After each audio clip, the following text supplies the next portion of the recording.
What we do not keep in our pantry. We're going to be talking about pantry, fridge, and freezer tonight. Now it's September, and I know that September, when it comes to cleanup and things like that, September is kind of like the new January, isn't it? Like people tend to get organized, go back to school, take courses, that sort of thing. And so I thought this would be a good week to clean out my pantry and my fridge, get organized, and take you guys along for the ride. So that's our topic tonight. So let's get started. We do have a handout. One of the things now that it's September, we want to set up our pantry for success. And when I say pantry, I really mean kind of the pantry, fridge, and freezer. And I know I called this a 5-day challenge. You don't have to do one task a day. You can do it all in one day if you're really ambitious and keen and those ketones are going and you're full of energy. Do it all in one day. Or, take your time and do it over the course of a week. I was looking at my fridge today with disdain. There is stuff in there. There was we had a family dinner about a week ago. It was at least a week ago. There's a container in there that's got lettuce and tomatoes. We had kind of a cookout in the backyard. I made burgers.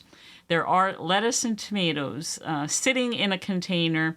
I know they're slimy by now. I'm not going to eat them. So I'm going to have to clean that out tomorrow. I really prefer just to have in my fridge meat and eggs, butter, dairy, and all of my canned fish. That's usually what I have in there. There's a few condiments in there, like I like mustard on my fish. That's a whole other thing. There's people who say, well, you shouldn't keep those condiments in your fridge. You just keep them in your cupboard. My cupboards are always, I don't have a lot of cupboard space, so I keep a lot of stuff in the fridge. So in the fridge right now, I have mayo. I have homemade mayo. I made some the other day. Butter mayo, which I really, really like. And I also have some store-bought mayo, but it's almost empty, so that's why I made the homemade mayo. And I've got various leftovers, and of course all the dogs' food is in there too because they're carnivores. I made Pippi a meatloaf because she's getting old and starting to be fussy about her food. She loves the meatloaf. If you guys saw the family meatloaf, it applies to dogs too. The only thing is when I made her meatloaf, because it seems to be something she really likes, and she won't eat the plain ground beef that she was loving. Right now she's just on this meatloaf kick. I leave out the garlic powder and all that other stuff, but I put in the ground beef, the eggs, and the sour cream, and she just loves it. So if my dog loves that meatloaf, you might love it too. So go check that out. I'm kind of kidding there. Anyway, so the whole pantry challenge starts with cleaning out what doesn't belong. And I kind of hope that people who are here have already done that. That's really the first step to success, is making sure that there's nothing in there that doesn't belong. So the obvious things, obviously, and this applies to your cupboards and your fridge as well. Things like cookies, crackers, cereal, pasta, rice, seed oil, dressings, anything. Read the labels. Like, I know that a lot of you I know what you're saying. I'm going to probably see it in the chat. I've got my kids, and I've got, teenagers, spouses, other people in the family have to have a place to put stuff. That may be true, but you don't want them eating seed oils either. You don't want them eating the things that are going to be inflammatory for them. So it's still a good idea to read the labels and to Just be a little more discerning with. I mean, if you love them, you don't want them to eat that stuff because, look what it could do to them in 20, 30, 40 years from now. We don't want them having the same health issues that most of the Americans and Canadians too. We don't get a free pass. Most of the Western world has these health issues. So at the very least, if they're not, I don't expect that all their family members are going to be keto and carnivore, but at the very least, try to get them to eat healthier foods and whole foods, things without all the, 20, 30 ingredients of things we can't pronounce. Read that book, Wheat Belly by Dr. Davis. Grains are just not a good thing for most people. And so there's a lot to say about all that. But for those of us that control what goes in the fridge, just try to get rid of anything that has seed oils in it, anything that has all those extra ingredients, sugars, fillers, gums, that kind of thing. Juices, and I know, when I was a kid, you had to have that glass of juice with your breakfast, and it's really not good. It's like drinking liquid sugar. So the cleanup is the first thing, because you can't put all the good stuff in your fridge, freezer, and pantry until you clean the other stuff out. You need to have room to put all that stuff in. So that's really step one. And then step two, and I had to go through this when, the last time I moved. You wouldn't believe how many seasonings and spices I found that they were expired. So I know I put on here, check the labels for hidden sugars, seed oils, fillers, and starches, but check the dates too. I mean, I had things that probably had expired 3, 4, 5 years ago. Like, we don't need to keep those. If you haven't used it in that long, do you really need it? That's a question I had to ask myself.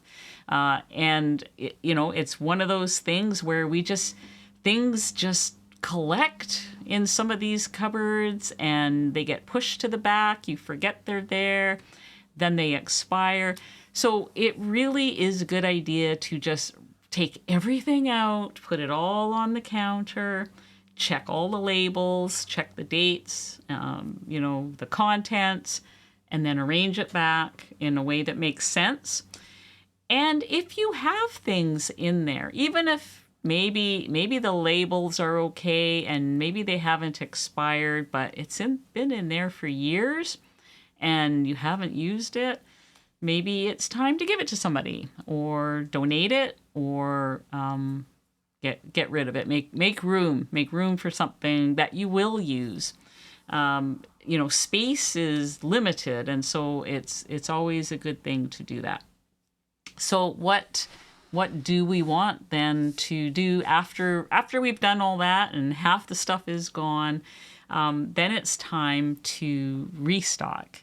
And there are so many things that we could have in especially our fridge. The pantry, we don't have a lot of things in there. There should be maybe electrolytes. I do have a collection of electrolytes that I need to go through and figure out what I'm going to do with, and they take up some room. But most of what takes up room in my pantry is canned fish. You can also get other canned meats. There are, here it's a little harder to find in Canada, but it's been brought to my attention that there's a number of canned meats like beef and chicken and things that just have the one ingredient or two ingredients, like beef and salt, chicken and salt.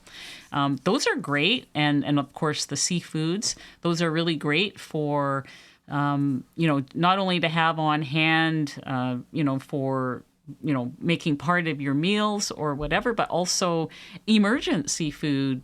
They make great great emergency food if there's a flood or a hurricane or something like that happens. They say you should always have 3 or 4 days worth of non-perishable food at your disposal. So if you have things like that, then that becomes much easier for sure. Broth, like you can get broth in cans. You can get it in those Tetra Paks. For those of you that are ketovore, things like coconut milk, your seasonings, electrolytes, healthy fats, like you could store Wagyu in there, that you can buy. In the fridge, it would be eggs, meat, bacon, sausage, cream, dairy, fermented foods, those sorts of things. And just, again, look for those hidden things way in the back of the fridge.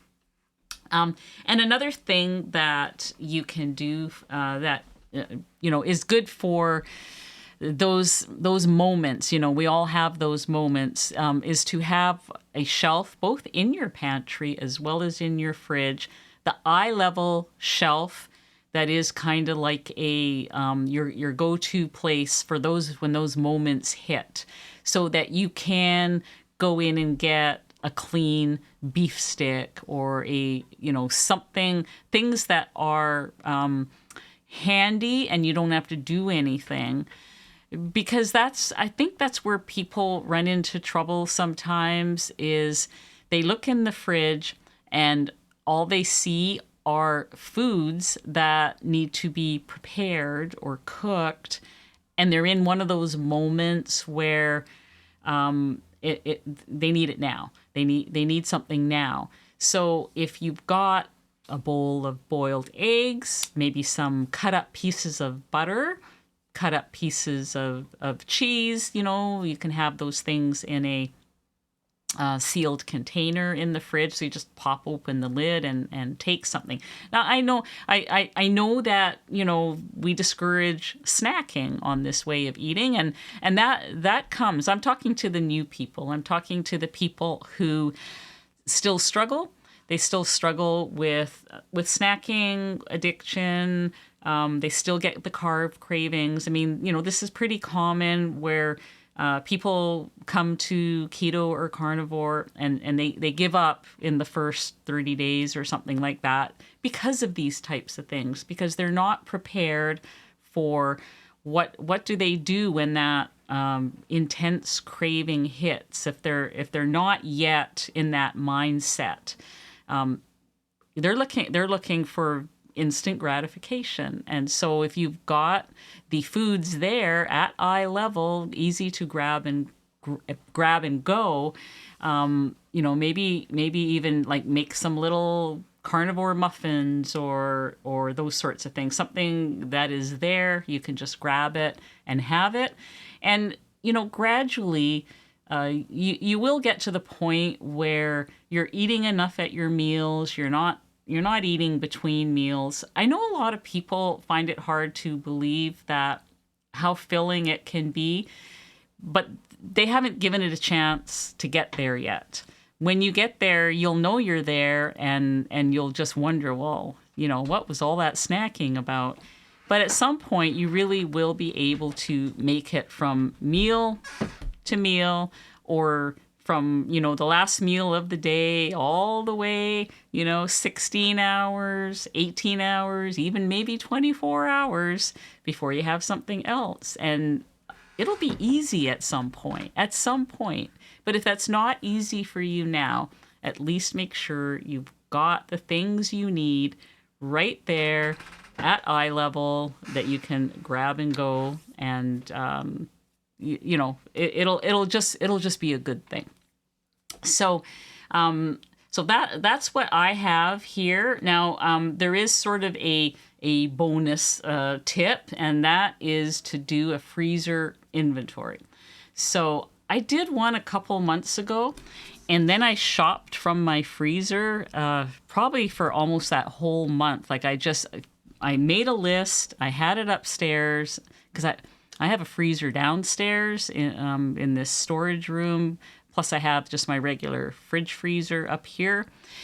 And if you don't know what's in your other freezer, especially those of you that have multiple freezers, if you don't know what's in the other freezer, I'm going to bet you any money that you go shopping and you buy something that you've already got in the other freezer. So for those of you that have the other freezer, make sure you do the inventory.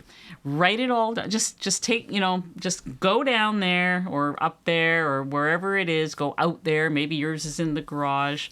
Or maybe it's in another fridge in the house. Some people have multiple fridges. Go and with a piece of paper and take everything out, write down what it is, and put it back. And, have that list in your kitchen so that when you're, going, okay, what am I going to make this week? What are my plans? You'll know what you've got in the other freezers and in your freezer that's in the kitchen. And it'll probably save you some money because most carnivores that I know can be a little bit, shall I say, hoarding when it comes to meat. Like, we can't resist a good meat sale. I mean, it is my favorite thing to do is to go into the supermarket and see what's on sale for the meat. And if it's on sale, it's in my cart. And if I don't remember that I have 2 briskets in the freezer already, or a pork belly, or 20 pounds of ground beef, I'm buying it. It is a good idea to have that list so that you can go through, because you want to cycle through your freezer so that things don't stay there too long and you end up having to get rid of it because it's just been in there too long. So when you do freeze something, if you're freezing the package from the grocery store, it'll have a date on it. But if you're portioning up something and putting it into vacuum bags or freezer bags or whatever, it's a good idea to write the date on it and make sure that it's identified so that you know how old it is. Ideally, you'd like to use that up less than 6 months. I have been known to go longer than that because I have forgotten about something, but I don't really like to do that. So it's always a good idea. And I would challenge any of you to go do your freezer inventory. And then other than very fresh things or things that, you might not have and you need it for a recipe, shop from your freezer for the month of September. Like just try to use as much as you can up for the month of September. So I think I think you'll find that you'll save some money this month, and it'll be good, and you'll make some space. And try not to get distracted by the sales. There's always sales on. Really try to use that up. And I know I'm not the only one that does that, and I'm saying this for me too. I know it's hard to do. It's hard to resist those really irresistible meat sales. But if you've already got 30 pounds of ground beef, you want to use that up before you start adding to the stockpile. So so there we go. That is what I have to say about organizing the kitchen. It's just such a good time of year to do that. And good luck, everybody, this month in saving some money and getting your pantry, fridge, and freezer all organized and ready to go, set up for success.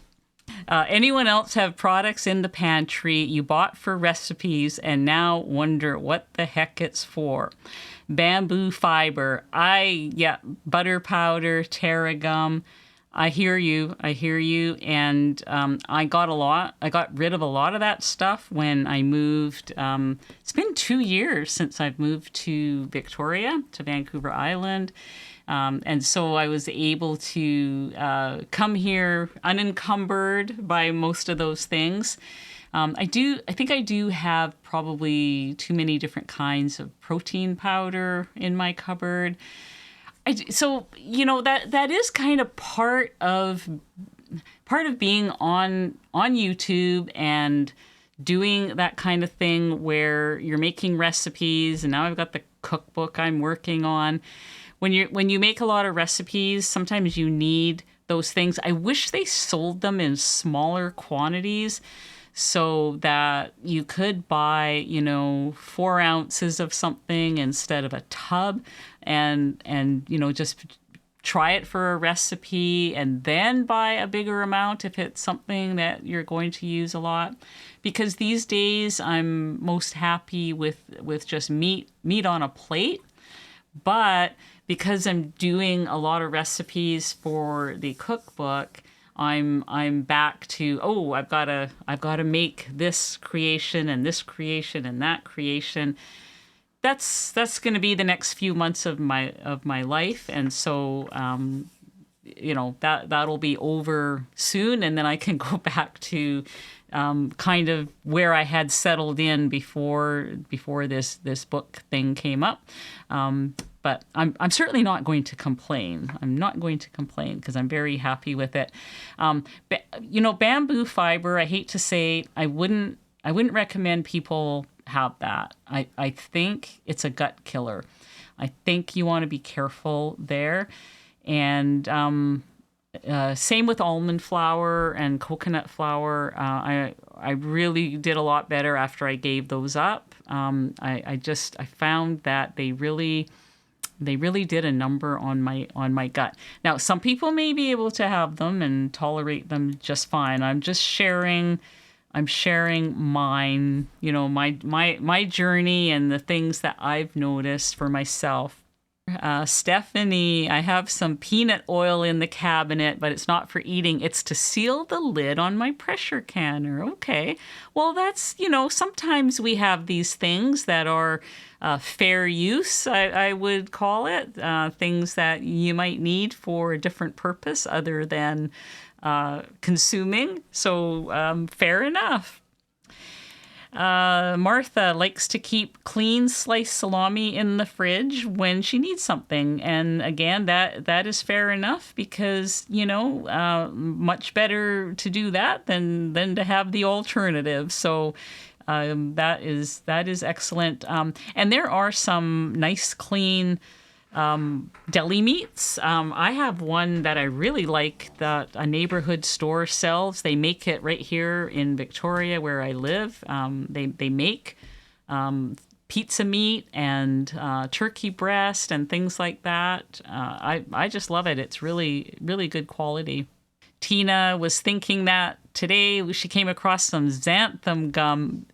You pushed it to the back. You see, that's what happens. I think I probably have some xanthan gum or something like that pushed to the back of my pantry too, because every now and then I seem to need it. In fact, I probably am going to need it for one of my recipes. I don't know, but if you're not using it, maybe at some point you can get rid of it. But I know these things take time. Jazzy Jude has a container in her big freezer. See, some people have a big freezer and a little freezer and the other freezer. She's got frozen butter bites, bacon grease bites, HWC, which is heavy whipping cream. This way you can monitor the amount. Yeah, I keep all of my frozen butter bites and my bacon bomb bites in the freezer as well, because I find that if I just had them in a little bowl in the fridge, I don't snack anymore. I do tend to go from meal to meal now without ever having a snack. But I find because I go in there to get ice cubes and water and things like that. I find that exposure to open snacks are not a good thing for me. So it helps me to have them in the freezer instead. Carmen, yes, I run into this as well. I need to make bone broth when my freezer bags fill up. So I've got a couple of those, or some of those giant freezer bags. And what I have found is, okay, so here's a bone broth tip. I'd like to keep, I know some people mix their bones. I don't know why, but I find I like the beef by itself, beef bone broth or meat stock, chicken bone broth or meat stock by itself, and so on. I don't like to mix my meat. So I have a beef bag, a chicken bag, pork, lamb, just those four. There isn't really anything else I collect. But I have a bag for each of those types of bones. Those large freezer bags, when they are full, they fit exactly. It's about 3 pounds of bones. It fits exactly in my Instant Pot. And so that's when I know that it's time to make my bone broth when one of those fills. And so I freeze my bone broth in the muffin cups, like in a silicone muffin pan, so that I get little I think it's actually 4-ounce servings of the bone broth. Then I can pop them out when they're frozen, put them in another container altogether. And so I can just take out as many of the frozen pucks as I need, depending on what I'm making. And so that's a good thing that I do. Trish is an organized person, apparently. She has a spreadsheet of freezer and fridge inventory. That's a good idea. I just write it on a notepad, but it really helps when trying to figure out what to make for meals. I agree with that. That definitely is a good idea. Bonnie has a dry erase board on the front of her freezer. We track what we have in the fridge and update as we add or remove. Oh, I kind of like that. That actually makes it even more handy because you can just take something out of the freezer, erase it from your dry erase board. And then when you go shopping, you can just... Wow, Bonnie. You are Mrs. Organized. Val has 2 deep freezers, 1 upright, and 2 fridge freezers. Okay, so you've got some major storage for your meat. I love it. Trish, shop from the freezer for all of September. I love and need that challenge. Well, please do it so I have someone to do it with me, because that's what I'm going to do. Tomorrow's a holiday. I mean, mind you, it doesn't affect me anymore now that I'm retired, but I am going to spend part of my day tomorrow on that freezer inventory, because at this moment in time, if someone were to ask me, what do you have downstairs to cook? No idea, even though I took that inventory about 3 months ago. I think it needs to be done probably 4 times a year, every quarter, because you forget, you buy things. Well, Bonnie doesn't forget because she has her dry erase board on the front of her freezer. But I forget because I just have a piece of paper somewhere. And of course, it's been 3 months now. I have no idea where that piece of paper is. So I'm liking the erasable markers, the dry erase board. I'm really liking that idea. I know, Danny, 6 months, I'm in trouble. I have eaten meat that I've had in my... Me too. And that is because, you're right, God bless your vacuum sealer. That is because of the vacuum sealer that you can go more than 6 months. Thank you guys for coming again, another Sunday night here with me. I appreciate it very much. See you next week. Love you all. Bye-bye.